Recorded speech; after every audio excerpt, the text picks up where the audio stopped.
Hi everyone, I'm Meena with my partner Hema today, here to do the academic presentation. The topic that we have chosen is the purpose of tax in Malaysia. Taxation are the definition of which, according to the business dictionary, it meant by government financial their expenditure by imposing charges on citizen and corporate entity. What does tax means? Government use taxation to encourage or discourage certain economic decision. In Malaysia, there are several types of taxations, which includes personal income tax, corporate tax, sales and service tax, custom duty, local tax, and good and services tax. So you may wonder, what is the effect of paying tax? There are advantages and disadvantages to it. The advantages of tax is that tax collected by the government can be imposed to fund the government's expenditure to run the country. The expenditures include paying the salary of government servant to provide services to the citizens. Some of these services, medicine services, army, police, firemen, judges, as well as educators like teachers and school administration. On the top of salary, the tax also pays the operational expenditure to run hospitals, schools, federal roads, government offices, and etc., including paying the country's monarchy and political to run the federal government. Tax also redistribute wealth between the taxpayers and individuals who receive tax assistance. Tax like federal income tax and progressive tax, which means that wealthier taxpayers pays higher proportional amount of tax. For those who support progressive taxation, this type of tax help promote great economic and social equity in society.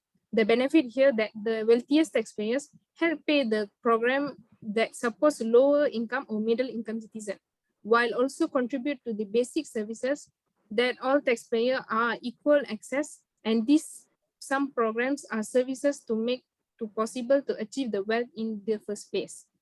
So I will pass to Hema for the next disadvantages of tax.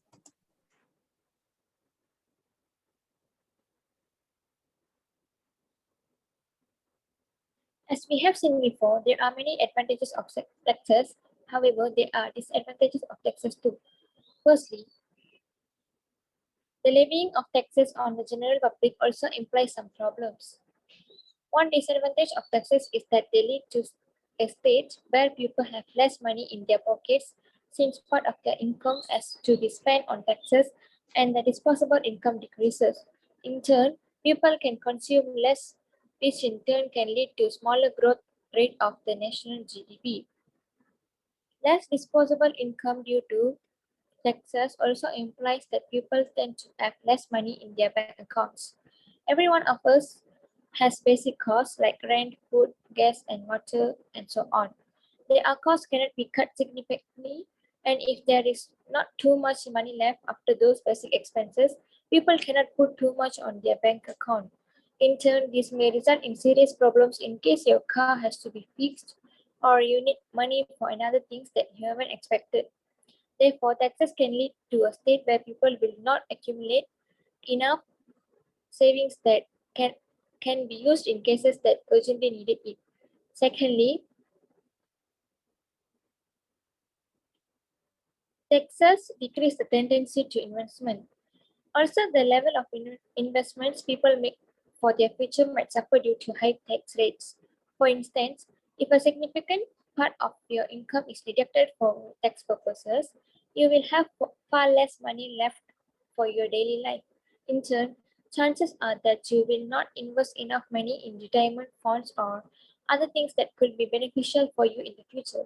This may result in a state where many people might suffer from poverty once they get tired, especially for people who worked in low wage jobs and who were not able to save and invest enough money. Another problem with taxes is that they may discourage people from working long hours in order to make a good income. For instance, if you have to pay significantly higher tax rates for high incomes, chances are that many people will lose the motivation to work hard since they know that a big fraction of their income will be deducted for tax purposes. Thus, if taxes become too high, they might also result in private working incentives, and governments should make sure that the incentive to work hard is still there and not taken away by inappropriate tax schemes. As the conclusion, as we have seen in the previous argumentation, there are many advantages and disadvantages related to taxes. While taxes are crucial to fund important public infrastructure projects that benefit everyone of us, they can also be harmful in several ways. Thus, it is crucial that governments all over the world make sure that the tax code is in line with the interests of general public in order to improve the living conditions of as many people as possible. Thank you.